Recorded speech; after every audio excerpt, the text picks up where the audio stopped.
The wind howled across the rocky plains of Zorath, a barren world where survival was a daily struggle, and strength determined your worth. The Academy of Zorath was built into the very heart of this harsh world, its towering metal structure standing as a beacon of power, discipline, and unyielding tradition. The sky above was a sickly gray, and the ground beneath their feet was cracked and dry, mirroring the unforgiving environment that shaped the cadets within.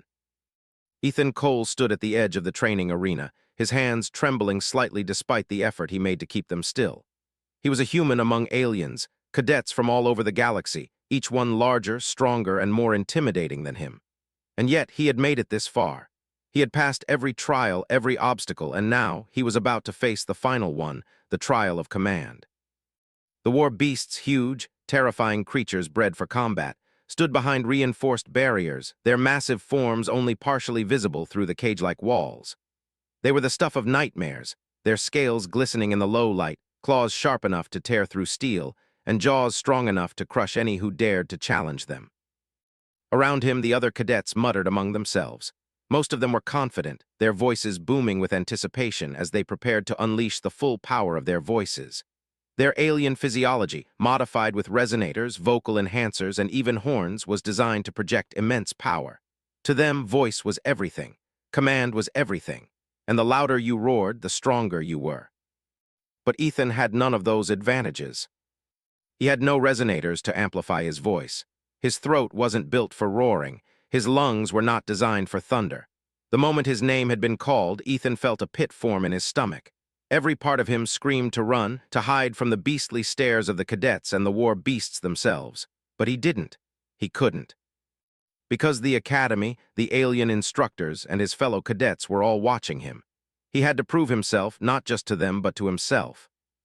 The instructor, a tall, intimidating alien named Jorak, strode to the center of the arena. His voice boomed across the speakers, cutting through the nervous chatter.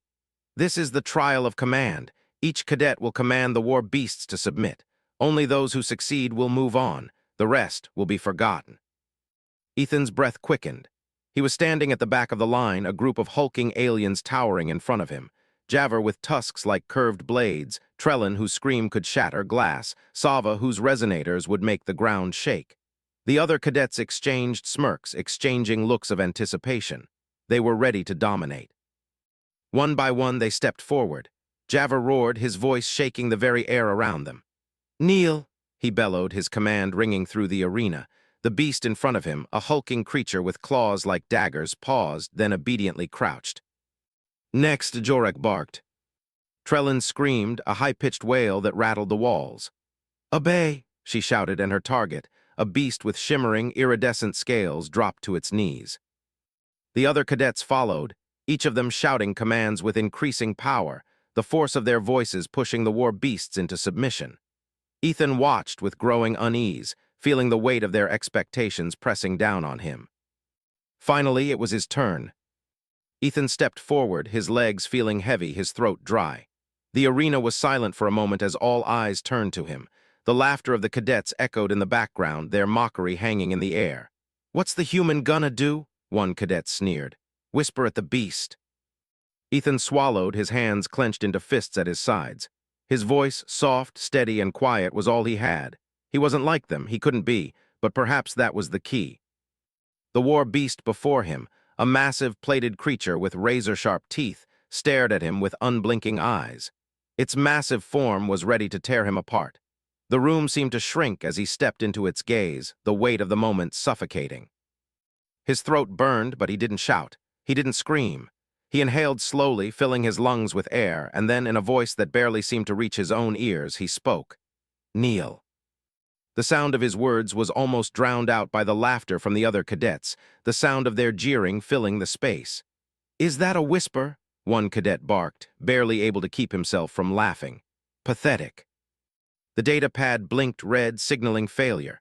The war beast, however, stood still, its enormous body unmoving, its eyes locked on Ethan. No growls, no snarls, no movement at all. The arena seemed to hold its breath. Then, without warning, the beast's massive head tilted slightly. It blinked, and then, with a heavy groan, it slowly lowered itself to the ground, its plated body folding as it sank to its knees. "Silence." Ethan's heart raced in his chest as he stood frozen in place. The cadets, still caught in their laughter, stopped. Slowly, their expressions began to change. Jorek, the instructor, stood in stunned silence, his mouth hanging open. The monitors tracking the beast's reactions flickered, displaying the word recognition in red letters across the screen. No compliance, no resistance, just recognition. The other cadets had no words, no retorts. All of them stood, staring at Ethan as the war beast knelt before him. Jorek's voice broke the stillness. "That's enough," he said, his tone cold and calculating. "The data is inconclusive. Ethan Cole, you have passed the trial, but don't get too comfortable." Ethan's chest tightened as the weight of the moment settled over him. He had succeeded. But at what cost? What did this mean for him? And more importantly, what did it mean for the Academy and the beasts he had just commanded with nothing more than his voice? As the arena emptied, the cadets murmured among themselves, their voices low, filled with uncertainty. Ethan was no longer a mere cadet in their eyes. He was something else, a threat, an anomaly, a potential tool to be wielded. And Ethan could feel it deep in his bones. The quiet power he had awakened in those creatures, it had changed everything. The Academy buzzed with whispers as Ethan walked through the halls, his steps slow and measured, but his mind raced. He could feel the weight of their gazes on him, the curiosity, the skepticism. Each step he took was a reminder of how different he was. He had passed the trial of command, but it felt more like an accident than a victory. As he entered the barracks, the usual chatter from his fellow cadets grew quiet. They avoided looking at him directly, not out of fear, but out of uncertainty. Ethan had broken the unspoken rules of their world, rules that said power came from strength, from noise, from force. But he had done something different, something soft. Milo Clark, his roommate and one of the few cadets who hadn't mocked him, sat at the small table by the window, looking out at the dust-streaked horizon. The faint sounds of distant explosions echoed from the training fields outside. Milo had always been an outsider, too, half human, half Drellin, a species known for its piercing shrieks and their ability to manipulate sound waves. But unlike the others, Milo had always shown interest in Ethan's quiet ways. "How's the throat?" Milo asked, his voice low but filled with genuine concern. Ethan shrugged, sitting across from him. "Still sore, but nothing too bad. They say it'll heal soon." Milo studied him for a moment, his alien eyes flicking between Ethan's face and the data pad in his hand. "You should be proud, you know. Not many cadets make it through the trial, especially not with what you did." His voice had an edge of admiration mixed with curiosity. Ethan gave him a small smile, though it didn't reach his eyes. "Yeah, but I don't think they see it as a victory. They don't know what happened. They can't explain it. Neither can I." Milo leaned back in his chair, folding his arms across his chest. "That's the thing, isn't it? They want power. They want to dominate everything around them. It's how they've always done it. But what if you're doing something else, something they don't understand?" He paused, letting the words settle between them. "What if your power isn't in your voice? What if it's something else?" Ethan looked up at Milo, his brow furrowing. "What do you mean?" Milo leaned forward, his expression earnest. "What if it's your presence? What if the beasts, they don't respond to your voice, but to you? What if you're not forcing them to submit, but they're choosing to listen to you? Maybe you're doing something none of us can see yet, something they can't replicate." Ethan sat back, absorbing Milo's words. It was an idea he hadn't considered, but it resonated in him. The beasts hadn't submitted because he forced them to, they had simply listened. Maybe Milo was right. Maybe it wasn't about volume or dominance. Maybe it was about connection. Before Ethan could respond, the door to the barracks slammed open and another cadet, Trellin, stormed in. Her face was twisted in frustration, her sharp eyes glaring at Ethan. "You," she spat, her voice a shrill shriek that rattled the walls. "You think you're special now? You think you can do what none of us can? The beasts don't respect you, they're just confused. And when they figure it out, you won't stand a chance." Ethan stood up slowly, meeting her gaze. There was no fear in his stance, only calm, quiet resolve. Trellin's words didn't shake him, but Milo stepped in between them, his own voice a soft warning. "Enough, Trellin." She looked at him with disdain, but didn't say anything else. Instead, she stormed out of the room, the door slamming behind her with a finality that left a silence in the air. Ethan exhaled, feeling the tension leave his shoulders. "She's right, though, isn't she?" he said, his voice barely above a whisper. "The beasts won't listen to me forever. Eventually, they'll figure out I'm just a human. They'll stop respecting me." Milo shook his head, his expression softer now. Don't worry about her, or anyone else. You're onto something, I know it, but you'll have to figure it out for yourself. And maybe, just maybe, what you're doing isn't a fluke, maybe it's the future. Ethan was about to respond when the door opened again, but this time it was Trellin. Instead, it was one of the Academy's instructors, a tall, stern figure in battle armor, holding a data pad. The instructor's eyes scanned the room briefly before landing on Ethan. Cole, the instructor's voice was cold and direct. The council wants to see you, now. The words hit Ethan like a punch to the gut. He glanced at Milo, who gave him a small nod. This was it, the moment he had been dreading. Ethan stood up, his body stiff. What do they want? The instructor's lips curled slightly. They want to understand what happened, and they want you to explain it. You've drawn attention, Cole, both good and bad. Now they want answers. As Ethan followed the instructor out of the barracks, the weight of his heart grew heavier with each step. The academy was not a place for the quiet. It was a place where power spoke loudest. And now, his silence had drawn them in. The halls of the academy seemed even colder than usual. The thick metal walls, the flickering lights, and the distant hum of machinery felt oppressive, as if they were closing in on him. Every step he took felt like a journey deeper into a world that didn't understand him, and now, after the trial of command, they wanted to figure him out. As they neared the council's chamber, Ethan felt the pressure mount. He wasn't just a cadet anymore. He was something they couldn't ignore, but what did that mean for him? The chamber doors opened with a hiss, revealing a circular room filled with figures in dark uniforms, their faces impassive. Each of them sat behind a sleek, glowing table, their attention fixed on Ethan as he entered. The lead figure, an alien whose skin shimmered like glass, spoke first, his voice low but filled with authority. Cole, we've reviewed the data. Your performance in the trial of command is unlike anything we've seen. We have questions, starting with why you chose to use a whisper. Ethan took a deep breath, his mind racing.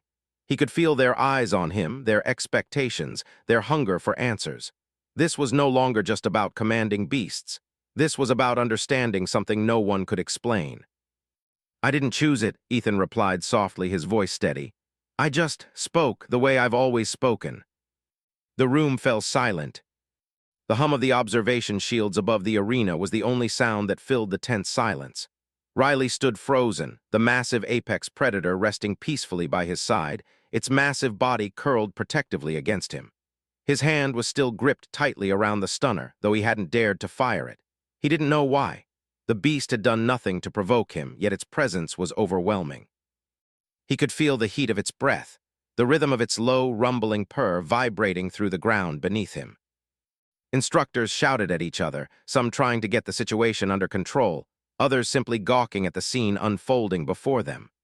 Riley stood still, hardly daring to breathe, his mind a whirlwind of confusion and disbelief.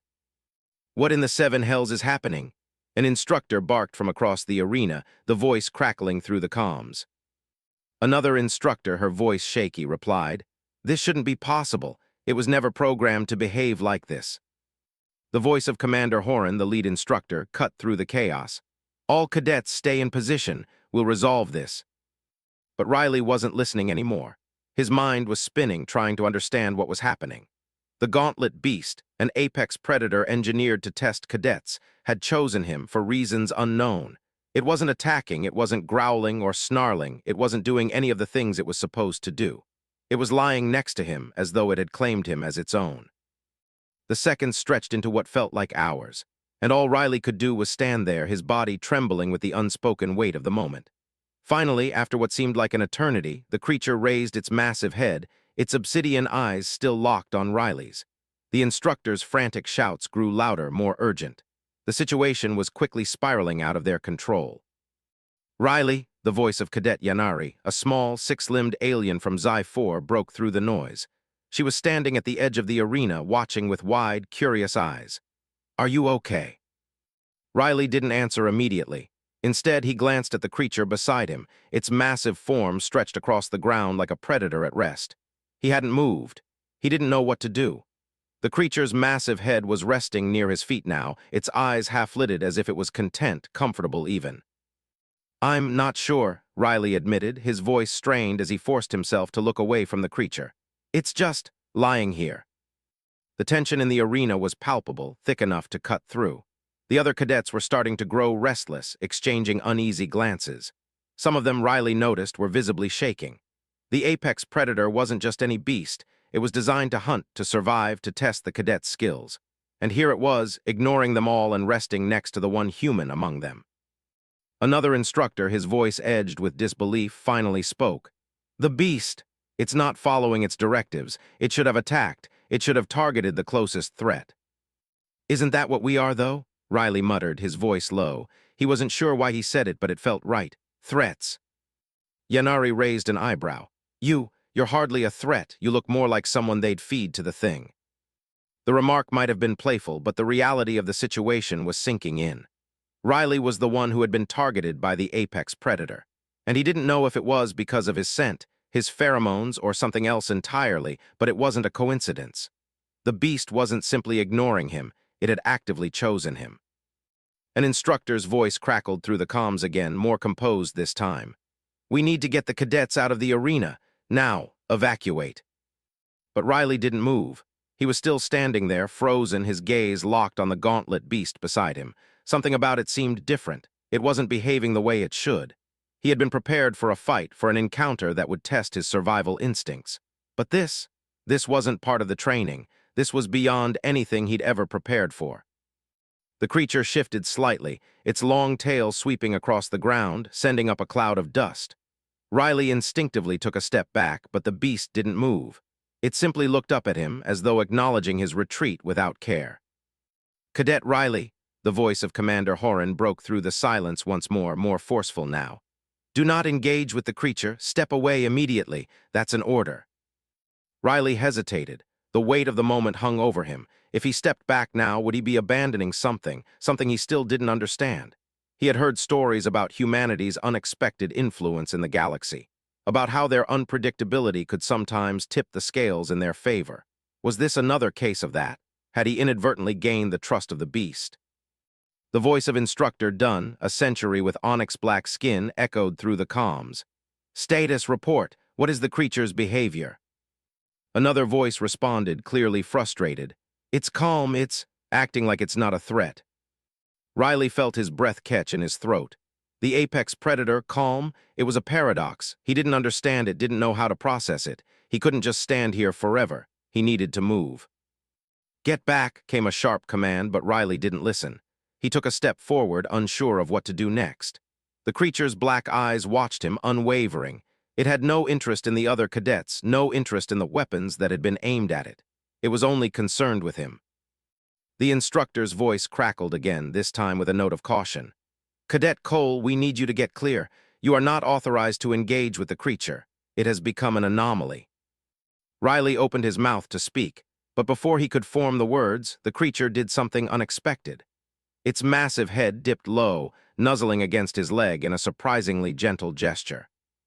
It was as if the beast had claimed him, and for a brief moment, Riley felt something he hadn't expected to feel in this hostile environment. A strange connection. The beast wasn't just an enemy to be feared. It was something more, a companion, a protector. Get back, Cadet. The voice came again, urgent now, but Riley didn't move. His heart pounded in his chest. He couldn't leave the creature now, not when it had shown such trust in him. And just like that, the gauntlet test was no longer a test of survival. It was a test of humanity's place in a galaxy that didn't understand them. The council chamber was eerily quiet, save for the soft hum of the ambient lights above. Ethan stood at the center of the room, surrounded by the figures of the Academy's highest authorities, each one staring at him with a mix of curiosity and suspicion. The silence was suffocating, and the weight of their gazes felt like chains wrapped around his chest. The lead figure, a high-ranking Zorathi named Norak, leaned forward, his glass-like skin shimmering in the soft light. His eyes, deep and calculating, bore into Ethan's soul. You have done something. Unprecedented, Cole, Norak's voice rumbled low and commanding. You've made the beast submit without force, without intimidation, without sound. He said the last word with a mix of disbelief and fascination. Ethan stood tall, though the pressure in the room made his palms sweat. He had been expecting questions, but this was something else entirely. He wasn't just here to explain his actions. They were looking for something deeper, something they couldn't comprehend. I don't know how to explain it, Ethan said, his voice steady despite the nerves that gnawed at him. I just spoke. They listened. Another figure, a Keshari with jagged teeth and skin like polished stone, leaned forward. But why? Why did they listen to you when they've resisted every other cadet? You are human. You have no enhancements, no resonators, no vocal amplifiers, nothing that should have allowed you to command them. Ethan's throat burned as he spoke, the strain of the trial still lingering in his voice. He hesitated for a moment, then looked directly at the council. Maybe it's not about power, maybe it's about understanding. The council exchanged wary glances. Norak's expression remained unreadable. Understanding, he repeated, his tone mocking. You think you understand the beasts, Cole? These creatures are designed to be the most terrifying forces in the galaxy. They are bred for war, for domination. You think you can simply speak to them? Ethan swallowed hard, but the words came out before he could stop them. They're not just weapons, they're living creatures. They respond to more than just force. They respond to connection. The silence that followed was thick, heavy. The council members looked at one another, exchanging subtle glances. Ethan couldn't tell if they were considering his words or if they were wondering how to silence him.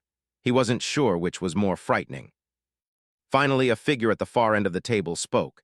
It was Jorak, the instructor who had overseen the trial of command. His eyes were narrow, his voice laced with a bitter edge. You talk about connection, Cole, but the Academy has no place for such sentimental notions. We do not train soldiers to form bonds with their weapons. We train them to dominate. You've done something extraordinary, but it's dangerous. What you did could undermine everything we've built here.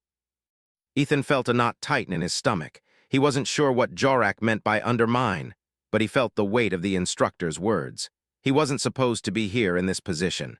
He was supposed to follow orders like everyone else, but he couldn't ignore what he had learned, what he had felt. They're not weapons, Ethan repeated, more forcefully this time. They're more than that, and if we keep treating them like tools, we'll never understand them. Another council member, a tall, angular figure with sharp features, spoke up. Enough. This discussion is useless. We know the facts. The beasts obeyed you. But the question remains, why? You have no vocal enhancements. You have no training in behavioral manipulation. You have nothing to explain how or why this happened. Norak's voice cut through the tension. And that's why we're here, Cole. We need to understand what you did. Because if this wasn't some fluke, if your understanding of these beasts is real, then it could change everything.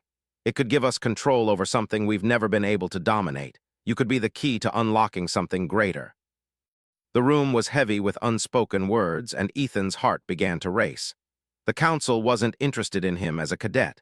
They weren't even interested in his ability to control the beasts.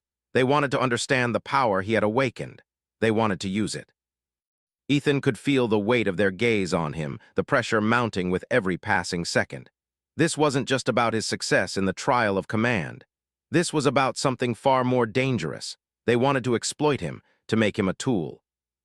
And that was something he couldn't allow. I won't be your tool, Ethan said quietly, his voice steady despite the storm brewing inside him. I won't let you use me to control these creatures. They deserve more than that, and so do I. A murmur rippled through the council. For the first time, they seemed unsure, their eyes flicking between each other. Norak's face remained impassive, but there was something dangerous in his gaze now. You are in no position to make demands, Cole, Norak said, his voice cold. You've proven yourself, but you've also proven that you're a liability, a wild card we can't control. Ethan felt his pulse quicken, his heart pounding in his chest. He could feel the pressure building, the council's eyes narrowing in on him like predators. And yet, for the first time since he had arrived at the academy, he felt a sense of clarity. He wasn't just a cadet anymore. He wasn't just a human among aliens. He was something else now. The room seemed to close in on him, the walls pressing in as the council deliberated in hushed tones. Ethan could sense the tension rising. They were deciding his fate. They were deciding whether he would be allowed to leave this room as a free cadet or as their experiment. The silence stretched on, thick and suffocating, before Norak spoke again. His voice was low, calculating. You may not want to be a tool, Cole, but the truth is you don't have a choice. You will stay here. You will continue your training, and we will see if your connection with the beasts is real. If it is, we'll see what you can do for us. Ethan felt his stomach drop, the weight of their words pressing down on him. This was it. This was the turning point. The council had made their decision. They wanted to control him. They wanted to use his unique ability for their own ends. But Ethan knew one thing for certain. He wouldn't let them. Ethan didn't sleep that night. His mind kept racing, turning over the council's words like a bad omen. The weight of their decision, the cold finality in Norak's voice, it had all been too much. They hadn't seen him as a cadet anymore. They had seen a tool, a weapon to wield. But Ethan knew something they didn't. He wasn't just a tool. He wasn't their pawn. If they wanted him to be a part of their plans, they would have to come through him, and he was no longer willing to let them decide his future. The next morning, the academy seemed quieter than usual. The halls, which had been filled with the noise of cadets preparing for their trials, now echoed with the sounds of whispers and hushed conversations. Ethan felt the tension in the air, a growing unease as the cadets began to understand that his success in the trial of command wasn't something they could easily dismiss.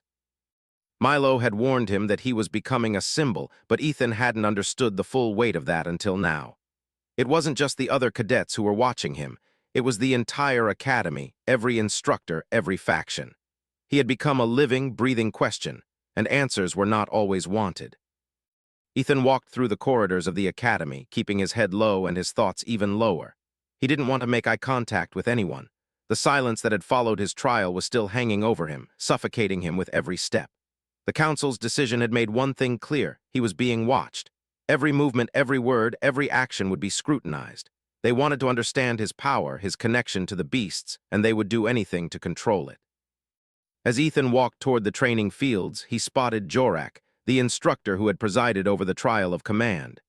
The instructor was packing, his arms crossed over his chest, his eyes scanning the horizon as if waiting for something or someone. Ethan's heart skipped a beat. He had been avoiding Jorak since the trial, but now the instructor was standing in his way. "Cole," Jorak called out, his voice sharp as always. "We need to talk." Ethan paused, his stomach tightening. "What about?" "About you," Jorak replied, his voice low. "You've caught the attention of the higher-ups, and not in a good way." Ethan stepped closer, feeling the heat of the sun on his skin. "What do you mean?" Jorak looked at him for a long moment, his expression unreadable. "They want you, Cole. They want you to be a part of something much bigger than you think. They think you've unlocked something beyond our control." He paused, his eyes narrowing. "But they don't understand you. They don't understand what you've done, and that's where you're wrong." Ethan frowned. "I don't want to be a part of anything they're planning." Jorak sighed, his shoulders slumping slightly. "I didn't think you would, but here's the thing, Cole. You can't refuse them. You can't just walk away from this. The power you've shown, the beasts obey you in ways we've never seen before. The Academy can't afford to let that kind of power go unchecked." "I didn't ask for any of this," Ethan said, his voice barely a whisper. "I'm not a tool for them to use." "You're right," Jorak agreed, stepping closer. "But you're in a position now where the choices aren't yours anymore. The Academy wants results, Cole. They want you to control the beasts, and they'll stop at nothing to make that happen." Ethan shook his head, the frustration boiling over. "They won't control me. I'm not just some weapon." Jorak studied him for a long moment. "And what will you do about it? Run? Hide? You'll never outrun them. They'll hunt you down, destroy everything you've built here. If you resist, if you fight back, they'll erase you from this place without a second thought." Ethan clenched his fists, but the words stung, sinking deep into his thoughts. He wasn't afraid of the Academy, but he was afraid of what they would do to the creatures, to the beasts he had come to understand. They didn't deserve to be treated like weapons. They deserved something more. "I won't be their weapon," Ethan said, his voice hardening. "I'll do whatever it takes to make sure they never use me or the beasts for their war." Jorak didn't speak for a moment, then he gave a slow nod. "You'll need allies, Cole. You won't survive this on your own. The Council will come after you, and they'll come after your friends, too. You'll need to find a way to fight back, or you'll be crushed under their weight." "I'll find a way," Ethan said firmly. "I'm not backing down." Jorak gave him a last, lingering look before turning and walking away, disappearing into the distance. Ethan stood still, the weight of his decision pressing down on him. He knew Jorak was right. He couldn't do this alone, but he also knew that he couldn't back down. Not now. The silence was broken by a soft voice behind him. "You're going to need more than just your voice, you know." Ethan turned around, surprised to see Milo standing behind him, arms crossed over his chest. The Trellin cadet had a look of quiet determination in his eyes. "What are you talking about?" Ethan asked, confused. Milo stepped closer, his expression serious. "I've been listening. The council, the instructors, they won't let this go. They'll come for you. But I've seen what you can do, Ethan. I believe in you. And I'm not going to let them turn you into one of their weapons. Ethan's heart swelled with gratitude. He had known Milo was one of the few who hadn't mocked him, but he hadn't expected this kind of support. You're with me. Milo nodded. I am. I'll help you find a way to stop them, but we can't do it alone. You'll need to be smart. Find the others who are willing to help. Ethan met Milo's gaze. I don't want to be used by them. You won't be, Milo said. We'll make sure of that. Ethan looked out over the training fields, his mind racing with possibilities. The Academy had underestimated him, but they wouldn't make the same mistake twice. He would find a way to stop them, not through force, not through dominance, but through understanding, through connection. And if the Academy wanted him to be their weapon, they would soon learn that the quietest voice could be the most powerful of all. The Academy's alarms blared louder than ever, each shrill note of the siren cutting through the air like a knife. Ethan's heart pounded in his chest as he looked to Milo, who had already begun running toward the training grounds. What's happening? Ethan asked, his voice tight with fear. Milo didn't answer immediately, his eyes fixed on the horizon where the massive gates to the beast pens were. They've lost control. The beasts, they're free. Ethan's blood ran cold. The war beasts, the creatures he had commanded with nothing more than his quiet presence, were now loose. And with the Academy's history of treating them as mere weapons, that meant chaos. Get to the central command room, Milo yelled as they ran. I'll try to hold them off. You need to figure out what triggered this. Ethan's mind raced as he sprinted alongside Milo. They reached the edge of the training grounds, where the sound of roaring beasts filled the air, echoing off the stone walls. The ground beneath them shook with the weight of their massive forms, and the sky above darkened with the shadow of the creatures' movement.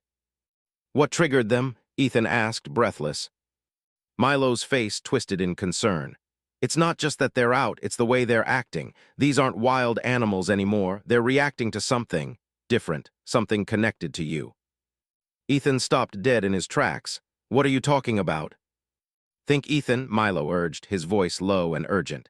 The beasts have never shown this kind of response before, not to anyone, but when you spoke to them, they reacted differently, calmer, more controlled. Now they're responding to you again, but it's not like before. This is, he trailed off, struggling to find the words. This is a test, and you're the target. Ethan's mind spun. The council, the instructors, they had underestimated him. They had seen his connection to the beasts as an anomaly to be exploited. But they hadn't known that what had happened between him and the creatures wasn't just a trick. It wasn't just about voice or power. It was something deeper. And now, that understanding had turned against him. As they neared the central control hub, the door slammed open, revealing the frantic chaos inside. Security personnel scrambled to monitor the tracking systems, trying to contain the beasts and prevent them from reaching the Academy's central chambers. The air was thick with tension, the distant roars of the war beasts still echoing through the halls. We need to stop them before they get to the heart of the Academy, Milo said, eyes scanning the chaotic scene around them. If they breach the command center, the entire Academy's security grid will collapse, will be at their mercy. Ethan's mind flashed back to his trial, to the beasts he had commanded with a whisper. There had been no force, no violence, just understanding. But now they were out of control and something had pushed them to the breaking point. The connection he had formed with them wasn't just a one-way street. They had connected with him, too. As they made their way down the darkened halls, the rumble of pounding footsteps echoed in the distance. The sound grew louder, and the vibrations beneath their feet became more intense. Milo gripped Ethan's arm, his eyes wide with fear. They're coming, Milo shouted. The beasts are heading this way. Ethan's mind raced. He couldn't let them destroy everything. He couldn't let them tear down what had taken years to build. And yet deep down he knew that this was more than just stopping the beasts. This was about proving something the Academy needed to understand, that the beasts weren't weapons, they were living creatures, and they wouldn't bow to domination, they wouldn't bow to anyone. Ethan had to stop them, but not by force, not by violence. He had to reach them again. Without thinking, he pushed forward, breaking away from Milo's grasp. Ethan, no, Milo shouted, but it was too late. Ethan was already in motion, his heart beating in his chest like a drum. As he reached the command center's outer doors, he heard the unmistakable sound of metal bending and crashing. The beasts were close, too close. He stepped into the center of the room, where the Academy's most advanced security system controlled the gates, the shields, and the very walls that kept the beasts at bay. The screens flickered in front of him, showing images of the beasts, massive plated forms snarling and clawing at the walls. He had to reach them. Ethan closed his eyes, taking a deep breath. He had to remember what had worked before. The beasts had responded to his calmness, his understanding. But it wasn't just his voice, it was his presence, his awareness of their needs, their movements. He spoke softly, so softly that his words seemed to barely exist at all. "Stop." The room fell silent, save for the sound of his voice. He felt the air shift, as if the very atmosphere around him had changed. The screens flickered again, and for a brief moment, all the images of the beasts froze. Then a low growl rumbled from the distance. Ethan's heart skipped a beat. This was it. He took another step forward, his voice steady as he whispered, "Calm." The ground beneath him seemed to shake as the beasts' roars intensified, but there was something different about them.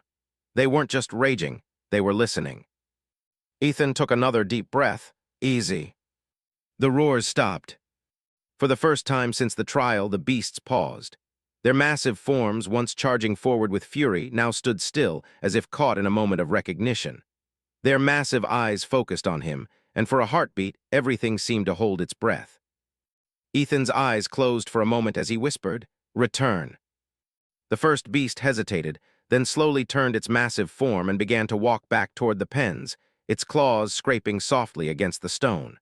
One by one, the other beasts followed suit, their large bodies moving in unison. As they walked, Ethan could hear the gasps and whispers of the personnel in the control room, their disbelief evident in their murmurs. "Unbelievable," one officer whispered. Ethan's chest tightened as the last of the beasts moved back into the pens, their eyes still locked on him. They had obeyed, not because they were forced, not because they feared him, but because they had chosen to listen. They had chosen him. The room went silent once more. Milo appeared at the doorway, his expression a mixture of disbelief and awe. "You did it," he said quietly. "You actually did it." Ethan stood still, his heart still racing, his throat sore from the strain. "I didn't do anything," he said softly. They understood." But in that moment, he knew something more. The beasts weren't just responding to his words. They were responding to something deeper, a connection that wasn't about power, but about respect. And as long as he could reach them, he knew that he could stop them, not with force, but with understanding. The message on the screen sent a chill down Ethan's spine. "Breach detected in Sector 12. The words flickered and blinked across the screen like an ominous warning. The control room descended into a frenzied chaos, officers scrambling to monitor every access point, every door, every camera. The lights overhead flickered as the Academy's power grid began to fluctuate, a sure sign that something catastrophic was happening. Ethan stood frozen, the weight of the moment settling on him like a heavy stone. The beasts were back in their pens, but this new threat, this breach, was beyond anything he had expected.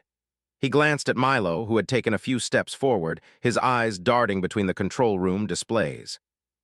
"What is it?" Ethan asked, his voice tight with the same unease that was filling the room. Milo's gaze shifted to the screen. "Sector 12. That's the main hub for the Academy's research division. If it's compromised, they could gain access to everything. The beasts, the security systems, our entire infrastructure. And if someone is trying to get in there." Ethan's mind raced. If the research division was breached, the Academy's darkest secrets would be exposed, secrets they had hidden for decades. This wasn't just an attack on their military systems, it was an attack on everything the Academy stood for. "We need to stop it," Ethan said, determination flooding his voice. "We can't let them get control of everything." Milo gave him a worried look. "How do you plan on stopping them? We don't even know who they are yet." "We find them," Ethan replied, his voice quiet but firm. "We stop them, and I'll make sure they can't use the beasts against us." As the control room's alarms continued to wail, the air became thick with tension. The officers worked furiously, their fingers flying across their data pads, trying to patch into the failing systems and track the breach. Ethan felt the weight of the moment settle over him. He wasn't just a cadet anymore. He had been thrust into the heart of the Academy's power structure, and now, it seemed, he had a choice to make. He could walk away. He could follow the orders they'd given him and stay within the academy's walls, hiding from whatever storm was coming. Or he could fight back. Ethan's chest tightened. He wasn't about to run. He couldn't. The beasts, the academy, they were all connected now. And if there was one thing he had learned, it was that true power didn't come from domination or force. It came from understanding. And he would use that understanding to protect those who had no voice. "Where are the security teams?" Ethan asked urgently, turning to the officers in the control room. One of them, a wiry Keshari, looked up from her data pad and gave a sharp nod. "They're being redirected to the breach site," she said. "But we're not sure how much time we have. Whoever's doing this is very good. They've already bypassed the outer defenses." Ethan's mind whirred. "We need to get there before they do." Milo stepped up next to him, a grim look in his eyes. "You're not doing this alone." Ethan didn't answer. He didn't need to. The decision had already been made. He knew Milo would be with him, just as he had always been. The quiet bond they had formed during their time at the academy was unspoken, but it was powerful. It was something the academy's traditional methods of training couldn't break. The two of them made their way toward the hallway, the sound of their footsteps drowned out by the alarms and the low hum of the failing security systems. As they approached the door to the corridor that led to Sector 12, Ethan's thoughts raced. The academy had been built on a foundation of fear and strength, but that wasn't the way to defeat this threat. Not anymore. They reached the door to the lower levels, where the breach had been detected. A few of the security officers stood guard, but they were clearly outmatched. Ethan stepped forward, his voice barely a whisper but carrying with it an authority that none of the others could ignore. "Stand aside," he said. "I'll handle this." The officers hesitated, looking at each other uncertainly, but one by one, they stepped aside. Ethan's eyes flicked to Milo, who gave him a quick nod before following him into the depths of the academy. As they descended into the lower levels, the air grew colder. The walls were lined with old, rusted machinery, the remnants of a time before the academy had become the sprawling, high-tech fortress it was now. The deeper they went, the darker it became. The soft click of their boots against the floor echoed in the silence. The breach was getting closer. Ethan could feel it like a pull in his gut. The walls hummed with energy, and the air seemed to vibrate with the tension of the unknown. Whoever was inside Sector 12 had come prepared. The question was, how? They reached the massive steel door that marked the entrance to the research hub. It was sealed tight, the large locking mechanism flashing red. Ethan stepped forward, studying the door's intricate design. His mind raced through every possible scenario, but nothing seemed to make sense. This wasn't a simple break-in. Whoever was behind this had intelligence that matched the Academy's most elite operatives. "There's no time," Milo said, his voice urgent. "We need to get in now." Ethan didn't answer immediately. Instead, he took a deep breath, his mind reaching out. He focused, remembering the way the beasts had reacted to him, how he had connected with them without force. He wasn't sure if it would work, but he had to try. "Stay back," he said to Milo, his voice a soft command. Milo raised an eyebrow but didn't protest. Ethan placed his hand on the cold metal door, feeling the vibrations beneath his fingertips. He closed his eyes, letting his senses stretch outward. The door was a barrier, yes, but it was also a part of the academy, a part of the system that controlled everything. And the system, he realized, wasn't just built on machines and technology. It was built on the same principles that govern the beasts: connection. He whispered, his voice barely audible even to himself. "Open." For a moment, nothing happened. Then, with a soft mechanical whir, the massive door slowly began to grind open, its metal joints screeching as if reluctantly giving way. Ethan's eyes snapped open, the feeling of the door's resistance tugging at his mind like a thread. But it was opening, slowly but surely. Milo stepped up beside him, eyes wide with disbelief. "You did it," he said, almost in awe. "You actually did it." Ethan didn't reply. His heart was still racing. The door was open, but they had no idea what awaited them inside. They had no idea what kind of enemies or what kind of allies they would find in Sector 12. Inside, the lights were dim, the flickering of old bulbs casting eerie shadows across rows of strange machines. The air smelled faintly of dust and rust, a reminder of the Academy's long-forgotten past. And then, from the darkness, a figure stepped forward. The figure in the shadows stepped forward, their form becoming clearer with each movement. Ethan's pulse quickened as he tried to make out the details of the cloaked figure. The figure was tall, their posture straight and commanding, and as they stepped into the dim light of the research hub, Ethan recognized them instantly. It was Norek, the same high-ranking Zorathi who had led the council, the one who had warned him that his connection with the beasts was dangerous. His eyes, usually cold and calculating, now gleamed with something far darker, something far more dangerous. "You," Ethan said, his voice low and steady, though every muscle in his body screamed at him to run. "What are you doing here?"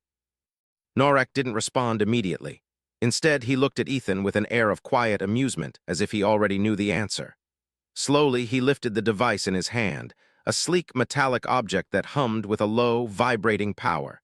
It glowed red, pulsing with an almost rhythmic pattern. "I thought you'd be smarter than this, Cole," Norek said, his voice tinged with venom. "Did you really think you could control the beasts? That you could disrupt everything we've worked for? You've proven to be more useful than I anticipated, but now you're a liability." Ethan stood frozen, his heart hammering in his chest. The device in Norak's hand was no ordinary weapon. It was designed to manipulate sound, just like the resonators the other cadets wore. But this was different. This wasn't just an amplifier. This was a weapon capable of controlling not just the beasts, but also him. "You're trying to control me?" Ethan asked, his voice steady despite the fear coursing through his veins. Norek gave a slow, almost imperceptible smile. "Not control you, Cole, harness you. You've shown us something. Unprecedented, something that could change everything. But you don't understand your power, you don't understand what it means to be the leader, and that's where you're wrong." Ethan's mind raced. He had felt the connection with the beasts, the understanding between them that went beyond dominance. He wasn't just commanding them with words, he was reaching them. But Norek was right about one thing: Ethan hadn't fully understood what he had awakened. He didn't know what this connection truly meant. "I'm not your weapon," Ethan said, his voice quiet but full of resolve. "And I won't let you turn me into one." Norek chuckled darkly, his fingers tightening around the device. "You don't have a choice, not anymore. This is the future of the Academy, and it's a future that will never include someone like you, someone weak, someone who relies on understanding rather than strength." Ethan's heart sank. The Academy had been using the beasts for decades, training them to be weapons in their wars. And now, Norek wanted to use him the same way. But there was something Norek didn't understand. "You think they obey because of force," Ethan said, stepping closer, his eyes locked on Norek. "But you're wrong. They choose to listen. The beasts aren't tools, they're alive, and I won't let you turn them into weapons." Norek's eyes narrowed, his expression hardening. "You don't understand, Cole. The Academy doesn't care about them. We don't care about you either. We care about results. And the results you've given us are dangerous. If we can't control you, we'll have no choice but to erase you and everything you've learned." Ethan's mind flashed back to the trial, to the moment when he had spoken to the beasts for the first time. He remembered the stillness in the arena, the connection that had formed between him and the creatures. He remembered the way they had listened, not because they were forced, but because they recognized something in him, a voice, a presence, an understanding. And if Norek was trying to take that from him, Ethan couldn't let it happen. "I won't be your weapon," Ethan said, his voice rising slightly. "And I won't let you use them like that either." Norek's expression shifted from amusement to anger in an instant. "You think you can stop me? You're nothing but a cadet, a human cadet, and I'm in charge here." Ethan didn't hesitate. He had no time to waste. He stepped forward, ignoring the pounding of his heart, focusing instead on the connection he had with the beasts. He remembered the way they had responded to him, the way they had listened. It wasn't just his voice, it was his presence, his understanding, and if there was one thing he knew, it was that Norek didn't understand the beasts the way he did. Ethan closed his eyes, taking a deep breath.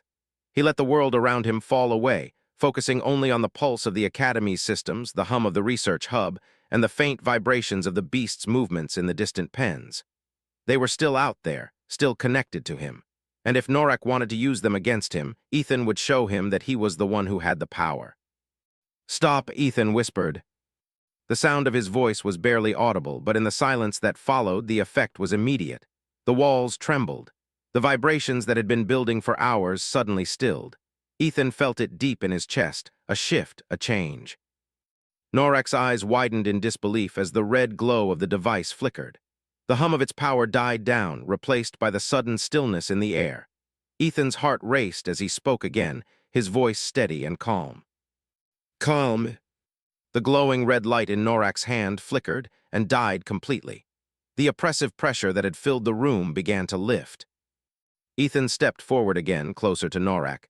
You think you can control me, you think you can control the beasts, but it's not about force, it's about understanding, it's about connection, and I won't let you tear it apart.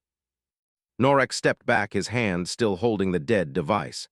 You think you understand them, but you're nothing but a naive child. You've barely scratched the surface. Ethan stood tall, his voice unwavering. And I'll keep learning, I'll keep understanding, because that's the only way forward. For a long moment, neither of them spoke. The air between them was thick with unspoken tension, each knowing the other's limits, each understanding that this moment would define the future. Norak's eyes narrowed, the last flicker of defiance in them slowly fading. He turned away, stepping back into the shadows. We'll see, Cole. We'll see how long your understanding lasts when the Academy is through with you. As Norak disappeared into the darkness, Ethan felt the weight of the moment settle over him. He had stood his ground. But this battle wasn't over. The Academy wasn't going to let him go so easily, and Norak wasn't the only threat. There were more forces at play than Ethan could even comprehend. The Academy had built its empire on fear and dominance, but now it was clear. The true power lay in understanding, and Ethan would have to fight for that understanding, fight to ensure that it wasn't twisted into something dark and destructive. And somehow, he knew that the quiet revolution he had started had only just begun.